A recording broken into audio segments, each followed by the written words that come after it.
این وایس رو تقدیم میکنم به پسرا. دخترا هیس، فقط گوش کنید.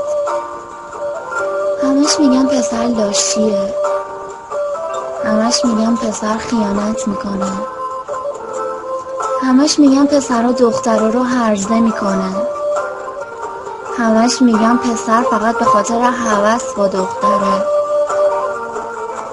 خدا از دل پسرا خبر داره. دختر جون، میخوام یه رازی رو به تو بگم ولی برملاش نکن. پسرا برای اولین بار عاشق میشن و بس دیگه رنگ عشقو نمیبینن، چون کسی نیست باهاشون تا آخر بمونه، چون خیانت میبینه، چون بعد مدتی میفهمه طرفش که باهاش چند سال بوده لاشی بوده، چون میفهمه خیانت چه دردی داره. حالا حرفم طولانی شد، بذار یه راز دیگه بگم. اگه تو ناراحت میشی میری بغل بابات تا آروم شی.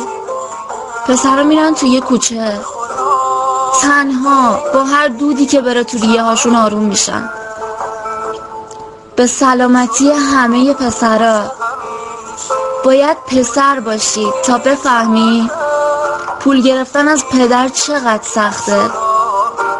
باید پسر باشی تا بفهمی 2 سال تنها تو غربت سربازی کردن چقدر سخته. باید پسر باشی تا بفهمی دلهوره شغل آینده داشتن چقدر سخته.